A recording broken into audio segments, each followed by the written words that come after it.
Senhores telespectadores, bem-vindos aos Horizontes da Memória. Vamos hoje falar de uma grande figura e de uma grande época, porque realmente é uma figura que fez o retrato de uma época. Já viram? Estou junto de um retrato de Rafael Bordalo Pinheiro, o genial caricaturista. O retrato é particularmente notável por uma razão. É pintado pelo irmão, o columbano. O columbano Bordalo Pinheiro, como toda a gente sabe, é, por muita gente, considerado o maior pintor português de qualquer época. Bem, se é o maior ou não, estas coisas são difíceis. Foi um extraordinário pintor, não há dúvida nenhuma. E era assim que ele via o irmão. Penso que é um retrato fiel. É uma expressão cheia de simpatia e de bondade. O Rafael Bordalo era um homem que encarava tudo, os seus semelhantes, numa ótica de realmente amistosa. Parece que todos lhe eram queridos, mas, por outro lado, um olhar vigilante. Ele olhava para tudo, reparava em tudo e não lhe escapava nada. Foi isso que lhe permitiu durante o meio século, porque ele representa a segunda metade do século passado. Ele nasce pelos meados do século, em 1846, e morre ao começar o século seguinte, em 1905. É esse Portugal, essa Lisboa da regeneração, do comboio, do Fontes, do rotativismo, dos últimos reinados que ele nos descreve. Vamos ver como.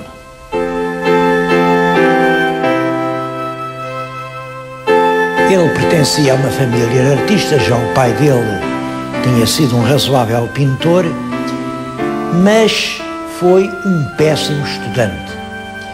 Ele não gostava de estudar.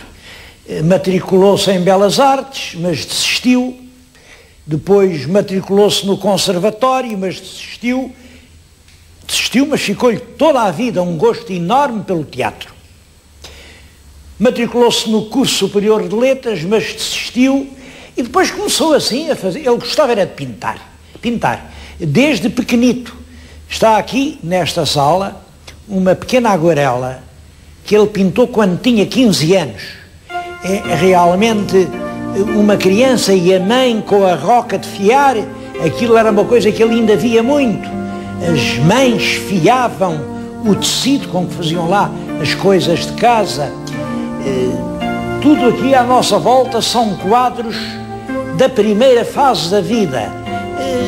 Geralmente crianças, aqui por exemplo são garotos num jogo infantil, tipos populares, camponeses, e lá ia mandando isto às exposições. É claro que, como vêem, isto,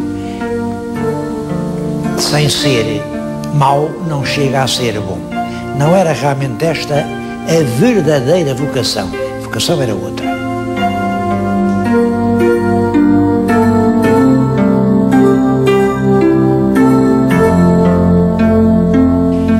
O gênio de Rafael Bordalo revela-se principalmente na caricatura política. A partir de 1875, ele foi editando revistas. A primeira das revistas célebres é esta, é a Lanterna Mágica. A primeira e a mais rara. Eu queria-lhes mostrar, nesta revista, primeira, duas caricaturas. Isto aqui é como o governo gasta o dinheiro. É tudo a pagar comboios, a deitar o dinheiro aqui nas goelas das locomotivas, dos comboios. Aqui era como devia gastar. Era com as escolas primárias. Porque estão assim, neste estado, rotas, pobrezinhas. Uma outra caricatura. Isto é a parada 24 de julho desse ano de 75. É o que o governo mostrou. Mostrou 100 canhões reluzentes. O que devia ter mostrado eram 100 escolas primárias novas, 100. Mas isso não mostrou.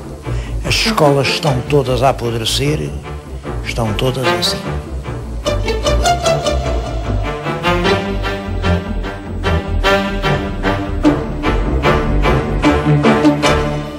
Bom, mas subitamente Rafael Bordalo resolve interromper tudo, deixa a família, mete-se no navio e vai para o Brasil. Tenho diante de mim 2 páginas em que ele relata essa viagem. Está além no tombadilho do Potosí, que foi o navio onde ele viajou, conta os pavores noturnos, depois a alegria da chegada, os amigos que o levantam aos ombros, o espanto da sociedade brasileira que ele foi encontrar civilizadíssima, os sonhos, talvez os primeiros terrores. Mas a verdade é que a viagem liquidou-se por um fracasso tremendo. A imagem que ele conserva desses anos é profundamente triste. Está aqui, isto é um dos melhores desenhos do Bordalo, o Dia de Finados, e representa o enjeitado, a criança que ninguém quer. Está com uma mãe cheia de jornais. Há ali um desenho ainda mais triste. É o próprio Bordalo, que ele acabou por mandar ir a mulher, que se vê aqui, e a filha mais pequenina, a Helena, e está ele a uma varanda no Rio de Janeiro a pensar em Portugal. No céu vêem-se esboçadas imagens da infância, é a escola, é o nascimento de um filho, mas o que me impressiona mais é esta dedicatória que ele escreve aqui. Neste momento de dor imensa, longe do meu país e de tantos a quem amo, envio-te uma saudade profunda. Bom, a verdade é que aquele feitio alegre no Brasil parece que não funcionou. As pessoas ofendiam-se com as graças dele. Chegou a haver 2 tentativas para o matarem. Bom, finalmente, passados 4 anos, ele volta a Portugal, funda outra revista, o António Maria. E o António Maria é o que vai fazer a celebridade de Rafael Bordalo.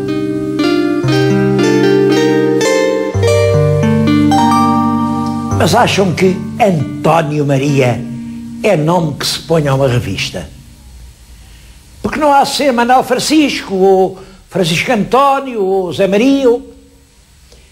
Ele lá sabia é que António Maria era o nome do mais ilustre político do seu tempo. Durante quase toda a vida do Bordalo, quem governou este país foi realmente um grande homem, chamado António Maria Fontes Pereira de Melo. E eu queria lhes falar exatamente nisso, no Fontes. O Fontes foi ou não foi um grande homem? Isso ainda hoje se discute, porque o Fontes, que em minha opinião foi realmente um grande homem, teve o azar de, ainda na vida dele, encontrar outro grande homem, que se chamava Oliveira Martins. E Oliveira Martins discordava completamente da política do Fontes, porque Oliveira Martins estava avançado em relação ao Fontes muito tempo, mais de uma geração. Oliveira Martins falava uma linguagem política e o Fontes falava outra, e, portanto, é muito fácil para quem vem depois dizer mal de quem esteve antes. E essa é a sorte de Oliveira Martins. Oliveira Martins criticou Fontes numa ótica muito mais moderna. Mesmo assim, quando Fontes morreu, o Oliveira Martins, na província, faz um retrato que é mais ou menos este. Bom, o senhor Fontes, como ele diz, o senhor Fontes sarjou, a sarja, eram muitos riscos, sarjou o país de caminhos de ferro, abriu-o de par em par ao capital estrangeiro. Nós entramos na Europa capitalista. Foi um bem? Foi um mal? Oliveira Martins era suficientemente inteligente para pôr essas perguntas. Mas a verdade é que foi realmente Fontes Pereira de Melo quem integrou Portugal na Europa. Antes de Fontes, como diz o historiador Joel Serrão, nós éramos um país atolado em rotinas ancestrais. Eu fixei esta frase porque acho-a exemplar. Um país atolado em rotinas ancestrais. Vem o Fontes era estadista, mas não era formado em Direito. Era um estadista engenheiro, um tecnólogo, um homem que acreditava no comboio, na estrada, na máquina, no progresso. Acreditava que são os grandes instrumentos que fazem andar o tempo para a frente. Não são os argumentos que toda a gente fala, mas que fazem parar o tempo e só nos fazem andar para trás. Fontes fez em Portugal uma revolução sem tiros. E talvez a maior revolução de todas, a revolução do comboio.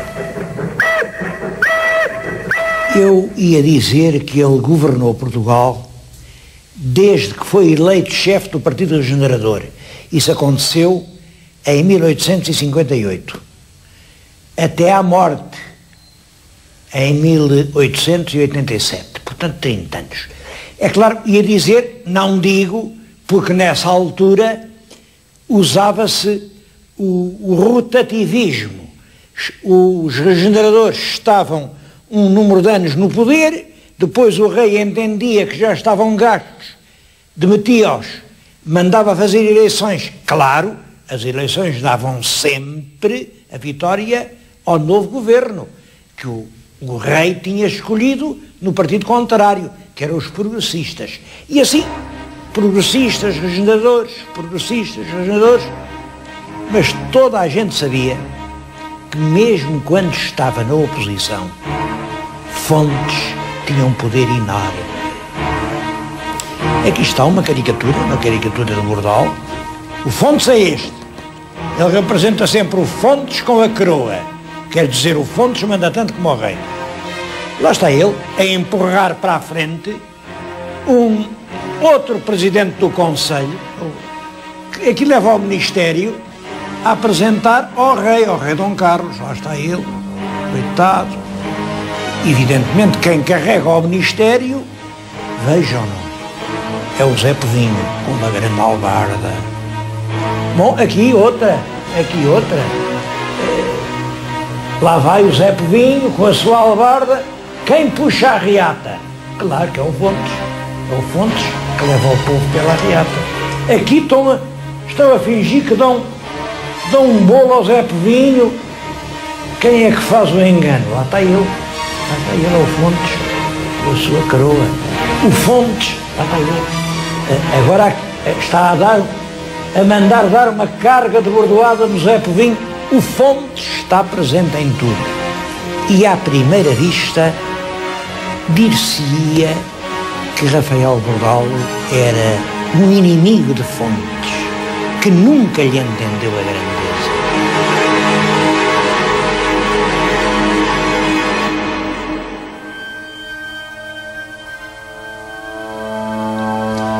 Mas não era assim. Em quem Rafael Bordal não acreditava era na política. era na finança, era na economia, era no Parlamento. Estão aqui algumas das caricaturas mais célebres. Elas estão numeradas de 1 a 4. Sigam a ordem. A política, a grande porca. E olhem os bacurinhos que ela tinha. Reparem. A finança, o grande cão. Um cão esquelético. A coleira tem o déficit. Anda aqui a farejar o lixo. Não consegue resolver o problema. A economia. A economia é uma galinha choca. Uma galinha choca, está a chocar aqui uns ovos. Os ovos dizem amortizável, Banco de Portugal, dívida externa, dívida consolidada, dívida interna, dívida flutuante, dívida externa. Isto é o que dizem os ovos. Porque quem aqui canta de galo está ao fundo e chama-se empréstimo. Somos uma economia a viver de empréstimos. Finalmente, a retórica parlamentar é um papagaio. Saem muitas frases, está sempre a dizer a mesma coisa. Peça a palavra, peça a palavra, peça a palavra, peça a palavra, peça a palavra. Realmente, Bordalo não acreditava numa política assim. Eu queria aproveitar este ensejo para lhes falar num livro. Vim conhecê-lo aqui ao museu, não sabia que ele estava publicado. É um belíssimo livro, chama-se Fontes Pereira de Melo nas caricaturas de Bordalo Pinheiro. E tem centenas e centenas de caricaturas explicadas. É, portanto, a história de uma época, e queria dizer-lhes isto. A última caricatura é esta. Fontes morreu, os pigmeus que lhe disputavam a sucessão acotovelam-se, mas nenhum deles consegue chegar sequer aos calcanhares do gigante. E na legenda que escreveu para a imagem que representa aqui o estadista no seu leito de morte, diz: é possível que alguns se surpreendam ou se escandalizem por eu fazer este elogio a um homem que toda a vida combati. A mim só me importa ficar de bem com a minha consciência. E ele tinha razão. Ele combateu Fontes porque estava na oposição, e estava na oposição porque era republicano, e Fontes era o primeiro-ministro de um governo da monarquia. Mas isso não o impedia de compreender toda a envergadura do homem a quem combatia.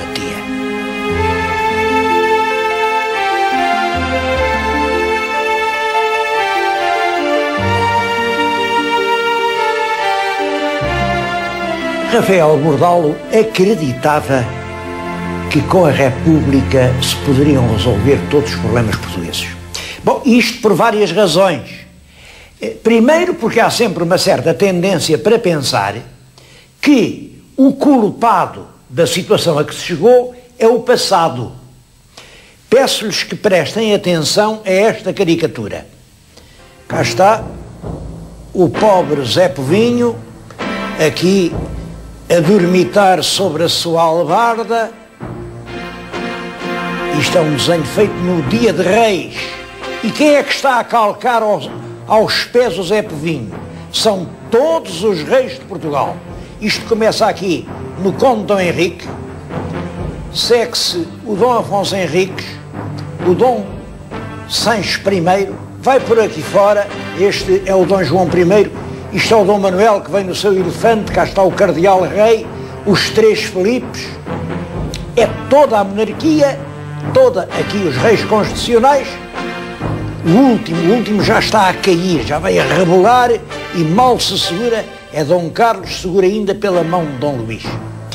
É realmente uma caricatura cheia de interesse, mas reparem, ele responsabiliza o passado, e todo o passado era monarquia, pelo Estado presente.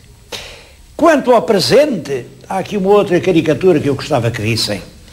É certo que o povo anda de gatas, anda a quatro, com uma pesadíssima albarda, aqui, em frente do rei. Bom, mas anda porque quer. Isto é o povo como é. Este é o povo como pode ser. Basta que um dia atire as albardas ao ar, os reis fogem para toda a parte e ele ergue-se, possante e corajoso.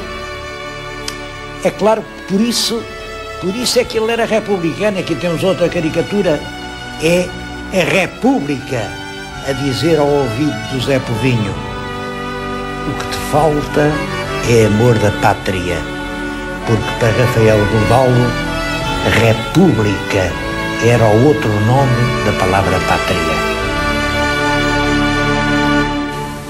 Um grande carinho pelo povo está presente em toda a obra de Rafael Bordalo. Eu penso que ele lá no Brasil sentiu bem o que era o povo. A certa altura ele resolveu não fazer mais caricaturas, não fazer mais jornais, e há uma altura em que vai para as Caldas da Rainha amassar o barro, fazer cerâmica e trabalhar para o povo. É muito importante perceber isto. Nessa altura, estamos no fim do século XIX, houve progressos reais em Portugal, a arte começa a aparecer nos salões da gente rica. E o povo? Quem é que faz arte para o povo? O que é que o povo pode pôr na sua parede, pode pôr no seu armário? Pois bem, Rafael vai para as Caldas fazer arte para o povo. Nós hoje podemos gostar, podemos não gostar, são aqueles pratos, aquelas fantasias, aquelas figuras, aqueles animais, aqueles peixes, mas tudo aquilo era feito em moldes, e depois os moldes prometiam fazer muitos exemplares e prometiam vender barato. A verdade é que a Rafael Bordalo se deve que milhares e milhares de portugueses possam ter tido uma peça de arte na sua própria casa. E servir o povo é isso, é criar cultura, de maneira que essa cultura possa ficar ao alcance do próprio povo. Cultura para o povo. Foi o que Rafael Bordalo teve a coragem de fazer. Eu acho que o povo agradeceu-lhe, o povo esteve do lado dele. Ele, como sabem, a mais célebre de todas as caricaturas de Bordalo é esta. É o português simbólico que faz este gesto, e aqui diz toma. Esta é a famosa toma do Rafael Bordalo. É o gesto de escárnio e de desprezo que o povo verdadeiro faz para os que o dizem servir e se só servem dele como pretexto para se servir a si próprios. Toma, é o que o povo lhes diz.